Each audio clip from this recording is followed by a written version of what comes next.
오늘 판결의 재구성은 당구장에서 벌어진 의문의 살인 사건을 다룹니다. 사건은 1983년 1월 경주의 한 당구장에서 여사장이 무참히 살해된 채 발견됩니다. 유일한 목격자는 범행 당일 당구장에서 잠을 자던 여성 종업원. 하지만 자신도 폭행을 당했다며 범인의 얼굴은 전혀 모른다고 진술합니다. 그러면서 범인들이 경상도 말씨를 쓰고 있었다고 기억했는데요. 지금까지 나온 단서는 범인들의 독특한 말씨가 유일한데 경찰은 일단 여성 종업원의 말을 믿고 탐문 수사를 이어갑니다. 얼마 후 내연관계의 파출소장 박 씨를 유력 용의자로 지목하는데요. 과연 내연관계 이 인물이 여사장을 살해한 게 맞을까요? 오늘 판결의 재구성에서 확인해 보시죠. 네, 오늘 재구성한 사건 바로 27년 전 경주의 한 당구장에서 발생한 살인 사건입니다.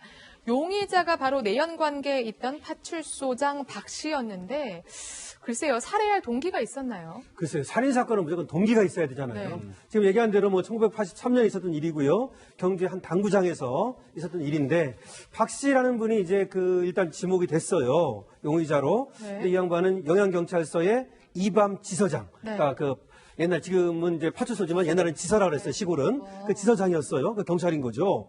그런데 여기하고 이제 내연관계라는 겁니다. 네. 그러면서 그 동기를 뭐라 그러냐면 이 여성에게 빚을 지고 있었는데 여성이 빚을 갚으라고 독촉을 했다. 그래가지고 이제 자꾸 독촉을 하니까 죽이게 됐다. 이런 얘기고 불륜관계에 있는데 또 그걸 은폐하려고 했다. 이런 얘기고요. 그 다음에 이 내연녀가 이 지서장이 동료 경찰관을 모함한 게 있었는데 네. 그 내연녀가 그걸 갖다가 폭로하겠다. 이런 식으로 이 지서장한테 협박을 하고 압박을 가하니까 그걸 숨기려고 죽였다. 처음에는 이렇게 이제 동기가 나왔습니다. 그렇군요. 검찰이 그렇게 판단을 네. 했군요. 그런데 현장에서 현금하고 금반지 하나도 사라졌다고 하더라고요. 맞습니다. 파출소장이 훔칠 리는 없을 것 같기도 하고요. 그러니까 장롱 속에서 이 백금반지라고 그러네요. 네. 다이아가 박혀 있는 그 당시 시가로는 한 15만 원 상당이라고 하는데 상당히 크겠죠. 지금 시가에 비교하면. 네. 그리고 현금 3만 원도 현장에 사라졌다. 그러면 이거는 제가 볼 때는 강도 살인 사건일 가능성은 많습니다. 그렇군요. 그리고 또 하나 의문점이 남는 게 있습니다. 박 씨가 근무하던 곳, 그 파출소가요, 경북 영양에 있었습니다. 그러니까 사건이 발생했던 당구장과는 100km가 넘게 떨어진 거리에 위치한 건데요. 사실 차가 없다면 당일에 거기까지 가서 살인을 저지르고 다시 돌아온다? 좀 이해가 되지 않거든요. 네, 말씀해 주셨다시피 네. 이제 근무지와 그다음에 사건이 발생했던 당구장까지 거리가 100km에 이릅니다. 그렇기 네. 때문에 검찰에서는 어떻게 보면 이제 차량을 통해서 이제 이동을 했을 거라고 추정을 하고 있는데요. 그래서 이제 박 씨 같은 경우에 지인인 식당을 운영하고 있던 박모 씨가 또 있었고요. 그리고 이제 차량 운전기사를 했다고 추정되는 신모 씨가 또 있었습니다. 네. 그래서 이제 그 둘을 공범으로 지목을 했고, 그래서 박 씨가 자신의 차를 태워서 그 당구장까지 갔다가 이제 범행을 저지르고 다시 돌아왔다. 이렇게 이제 수사기관은 판단을 했었습니다. 파출소장뿐만 아니라 식당 주인, 운전기사까지 짜고 범행한 거다. 3인조 범죄다 이렇게 본 건데 사실 박 씨의 경우에는 형사 베테랑이라고 할 수가 있잖아요. 베테랑 형사요. 네. 근데 이렇게 허술하게 범행을 했을까? 100km 떨어진 거리에 가면서까지? 이런 생각이 들더라고요. 이 사람이 아마 그 당시 계급으로는 경사 계급인데 그때는 경사 계급이 지서장, 파출소장도 했어요. 거의 그 준간부의 그 수준에 있었고요. 그리고 형사반장도 했거든요. 네.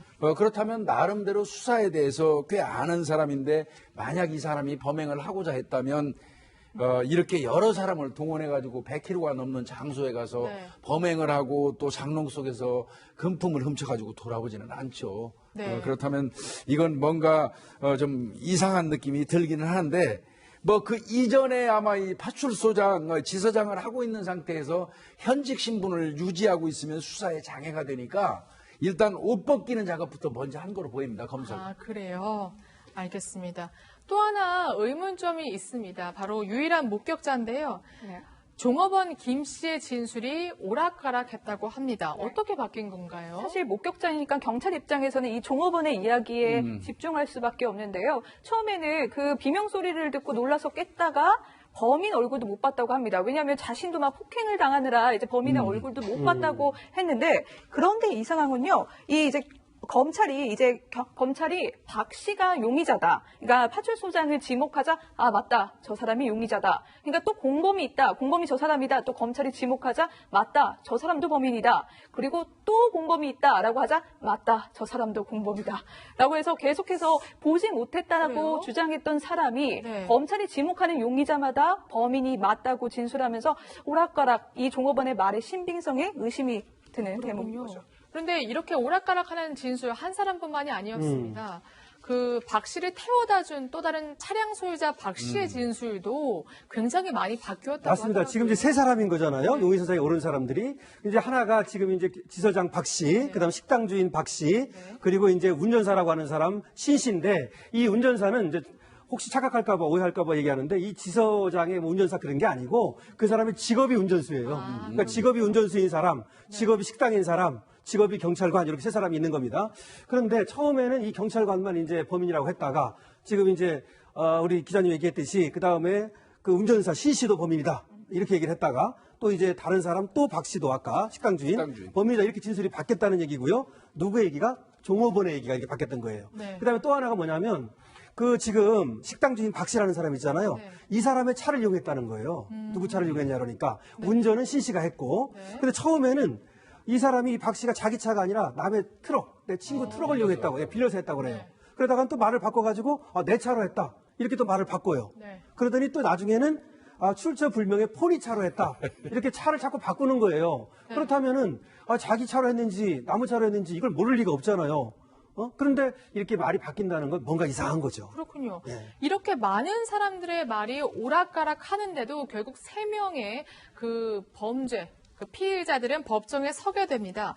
법원의 판단 궁금해지는데요.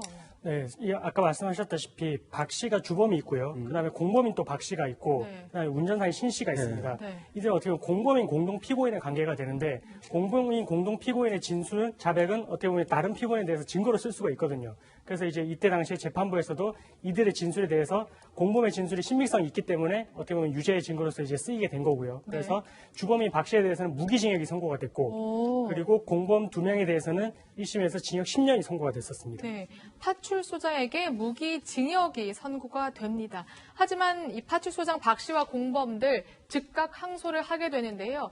2심 재판에 가서 판결이 뒤바뀐다면서요? 네, 어느 맞습니다. 정도로 뒤바뀝니까? 지금 중요한 얘기를 우리 이 변호사가 했는데요. 네. 한 사람이 자백을 했을 때는요, 그 자백만 가지고는 유죄의 증거가 되지 못해요. 근데 공범이 자백을 하면 그게 보강 증거가 돼버려가지고, 그래서 어떻게 보면은 이 공범이 굉장히 위험한 거예요. 네. 자, 그런데 1심에서는 어쨌든 공범의 자백을 서로에 대한 증거로 봐가지고 유죄가 됐던 겁니다. 근데 2심에 가가지고 지금 얘기한 것처럼 이상한 것들이 있는 거예요. 뭐냐면 그 알리바이가 나와요. 네. 이 사람들의 알리바이가. 알리바이 나오죠. 현장 부재 증명. 그러니까 그 범행이 벌어지던 그 장소 시간에 거기 없었다. 네. 그럼 범인이 아니잖아요. 그렇죠. 그러니까 알리바이가 나왔고요. 그래가지고 저는 사실은 무죄가 됩니다. 근데 물론 알리바이 말고도 아까 얘기했던 그 자백이라든지 진술이 너무 엉터리잖아요, 이게. 네. 그래가지고 법원에서 뭐라고 말했냐면 이렇게 엉터리인 진술을 본 적이 없다. 심지어 이렇게 얘기를 합니다. 안 맞는 거야, 그러니까 네. 다. 네. 이래가지고 이제 자백의 신빙성이 없다고 보고 또 알리바이가 나왔다고 봐가지고 결국 84년 1월인데요. 대구 고법원에서 이제 무죄가 나오고 네. 그 다음에 계속해서 이제 결국 무죄를 받게 되죠. 그렇군요. 그 말인즉슨 대법원에서도 무죄가 네, 맞습니다. 선고됐다는 예, 말씀이신가요? 그렇습니다. 예. 그렇군요. 살인 사건의 범인으로 몰렸던 세 사람이 이렇게 결백을 인정받고 무죄가 확정됐습니다. 네. 그러면 분명히 사건이 있는데 살인 사건이 있는데 범인들은 무죄다. 그러면 미제로 남게 되는 건가요? 아니 그러니까요. 이게 근데 2년 뒤에요. 진범이 붙잡히게 됩니다. 진범이요? 예, 근데 이 진범이 붙잡히는 과정이 참 그렇습니다. 뭐 DNA나 보강 수사를 통해서 진범이 붙잡히는 게 아니라요. 2년 뒤 한 교도소에 수감 중이던 사기죄로 수감 중이던 뭐 이제 사람이 이렇게 털어놓는 거예요. 네. 내가 사실은 그 사건 알지? 무죄로 몇 명 복역했다가 훈련한 사건 사실 그거 내가 한 거야? 이렇게 교도소에서 동료들한테 털어놓은 겁니다. 그 말이 이제 경찰 귀에까지 들어가고 다시 수사가 이루어지면서 이 사람들이 진범으로 특정이 되게 되는 겁니다. 그렇군요. 사건 3년 만에 밝혀진 진실이었는데 심지어 여기 범인도 3명이었던 거죠? 예, 맞습니다. 우연찮게도 이때 종업원이 한 말 중에 하나 이거는 맞았더라고요. 종업원이 이런 말을 했었어요. 2명 이상인 것 같다. 이제 말을 나눴다. 막 이런 말을 했었는데 정말로 여기도 공범이 3명이서 같이 꾸린 일이었습니다. 그렇군요. 범인들은 이 3명이 각각 다른 교도소에 수감돼 있었다고 합니다. 경찰들은 그러면 이 진술만으로 사실 뭐 죄를 이제 확정지을 수는 없잖아요. 그거는 안 어떻게 되죠. 수사를 했나요? 예, 각각 다른 구치소에 교도소에 있는 사람들을 찾아가 가지고 그들로부터 자백을 듣고 네. 그다음에 그들한테 현장에 가봤을 거 아닙니까? 범행을 네. 했다면. 네. 그러면 범행 현장에 어떤 내부 약도라든지 그 당시 정황을 명확하게 진술할 수 있도록 요구를 하죠. 네. 그런데 그게 다 부합했던 것 같고요. 그러다 보니까 이들은 이제 이들의 범행임이 확실하게 밝혀진 겁니다. 그렇군요. 비로소 진범이 밝혀졌습니다. 그렇다면 또 의문점이 남게 되죠. 왜 공범들은 인정하는 자백을 했을까? 또 공범을 넘어서 증인들은 왜 그러한 그 공범과 그 주범, 박 씨를 지목하는 진술을 했을까? 굉장히 의문점이 남는데 왜 이런 거짓 진술을 했다고 합니까? 예, 당시에 범인으로 지목됐던 3명이 혹독한 고문과 자백 강요를 당했다고 하고 있습니다. 그래서 네. 이제 그 과정에서 어떤 목격자였던 종업원 김양조차도 이제 당시에 이제 고문을 당했고요. 그리고 이제 너가 제대로 말을 하지 않으면 공범으로 만들어 버리겠다. 그리고 이제 이렇게 거짓 진술을 강요를 당하고 협박을 당하면서 심지어 알몸인 상태로 이제 뛰쳐나가는데 그때 또 다시 또 잡혀 들어갔던 그런 상황이 있었다라고 합니다. 그리고 초기에 박 씨가 어떻게 보면 사건 당시에 경주에 없었다라고 말을 했던 그런 유력한 증인이 있었는데 그분도 이제 어떻게 보면 또 이제 고문을 당했거든요. 이렇게 이제 고문을 당하고 강요를 당하고 협박을 받는 그 과정에서 이제 진범들이 어떻게 보면 이제 진범이라고 밝히지는 못하고 이제 어떻게 보면 자기들끼리 이제 그렇게 자기가 했다라고 이제 거짓 자백을 하게 된 것 같습니다. 그렇군요. 이게 83년도 사건인데요. 이 사건은 전제 조건이 이 사건을 취급한 건 검사입니다. 네. 경찰에서 경찰관을 잡아놓은 사건이 아니에요. 네. 김모 검사가 이제 이 사건을 경찰로부터 사건이 이제 다 옮겨받아가지고 검사가 직접 수사했던 사건입니다. 근데 그 당시에 아마 이런 얘기도 할 거예요. 형사반장 정도 한 사람이 검사가 아무리 고문하고 겁주고 한다고 하더라도 그렇게 부를 수가 있을까? 호의자백을 하지도 할 수 않은 일을 있을까? 이런 얘기 할 수도 있을 거예요. 그런데요. 오히려 수사를 더 잘하는 사람들은요. 본인이 도저히 못 빠져나갈 정도 상황이 됐다. 이건 불가항력이고 이건 뭐 이렇다고 그러면 무력감 느끼기 시작하면 오히려 포기가 일반인보다 빠릅니다. 수사를 알기 때문에 그래요. 아, 난 이 올가미에서 난 절대 못 빠져나갈 수가 빠져나간다. 없다. 이렇게 판단해버리면 차라리 그냥 선처받겠다고 그냥 허위 자백을 하는 그런 심리도 작용하거든요. 이 경우도 보니까 그렇게 얘기했어요.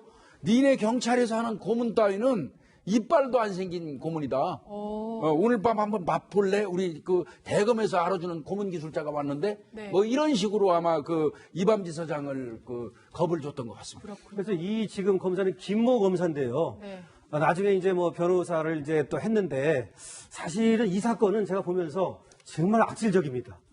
굉장히 악질적이고 사실은 그 진술이 전혀 틀리고 아까 이 변호사가 얘기했는데 김양이 20살이에요. 그 당구장의 종업원 김양. 그 김양을 갖다가 압박하고 가혹하게 고문해가지고 진술을 조작한 거예요. 네. 그러니까 증인의 진술을 증인까지요. 조작했다는 말입니다. 예. 네. 그러니까 증인의 진술까지 조작하니까 본인들은 자백하고 증인들은 조작해가지고 그렇다고 얘기하고 그러니까 빼도 박도 못하게 된 거예요. 더군다나 현직 경찰관까지도 이렇게 고문을 받아가지고 없는 죄를 뒤집어 썼다. 그래서 1년 2개월을 수감 생활을 했어요. 대법원에서 무죄 판결 받을 네. 때까지. 참으로 과거의 일이긴 하지만 우리가 반면 교사로 삼아야 되는 그런 사건입니다. 네, 그런 것 같습니다. 어쨌든 그러면 세 사람은 지금 억울한 옥살이를 한 거잖아요. 그 피해는 솔직히 배상을 받았나요, 당시에? 그래가지고 그 당시 이제 김양을 포함해서 이제 거짓 증언을 한 사람이 12명이에요. 이 사람들을 고소를 했습니다. 네. 이 피해자들이 말이죠. 그리고 4억 8천만 원을 배상 청구를 했었는데요. 그리고 이제 이 검사는 결국 1987년에 사표를 냈어요. 근데 그 전에는 또 서울로 영전을 했었어. 이 사건 했다고 그래가지고. 네. 그렇게 됐는데 어쨌든 간에 뭐 당시로서는 4억 8천만 원이 많은 돈이긴 하지만 일부 받은 것으로 이렇게 알고 있습니다. 그렇군요. 사실 이러한 사건들, 억울한 누명을 쓴 사건들을 살펴보면 뭔가 이게 강압 수사를 이기지 못하고 네. 허위 진술을 하는 사례들이 굉장히 네. 많은 것 같아요. 아까 위원님이 정확하게 말씀해 주셨는데요. 무력감을 느끼고 차라리 선처를 호소하자 이런 쪽으로 약간 심리가 굳어지는 경우도 있는 것 같습니다. 92년도 11월에 발생한 김순경 사건인데요. 이 김순경 사건 당시 모텔에서 함께 투숙하던 여자친구가 살해되는 사건에 연루되게 됩니다. 이제 경찰은 이제 김순경을 지목했고요. 경찰은 계속 범행을 부인하다가 결국은 내가 범인이다 이렇게 자백을 해서 판결을 받다가 대법원 판결을 받던 도중 진범이 잡히면서 무죄로 풀려나게 되는 겁니다. 그렇다면 진범이 잡히지 않았다면 이 김순경 억울하게 옥살이를 해야 했던 사건입니다. 이 경우도 고문이나 협박은 없었지만 경찰에서 차라리 자백하는 게 선처를 받을 수 있을 거다 이렇게 회유를 했다고 합니다. 사실 과실지 모르는 이춘재의 자백 때문에 예민한 시기에 저희도 고민을 많이 했습니다. 이 사건을 다루는 게 맞을까? 혹시나 불필요한 오해를 사지 않을까? 하지만 강신업 변호사님 말씀하신 것처럼 과거는 종종 미래의 실마리가 되기도 하고 교훈이 되기도 하죠. 오늘 판결의 재구성이 그런 의미가 되길 바라겠습니다. 저희는 시청자 질문과 함께 60초 후에 돌아오겠습니다.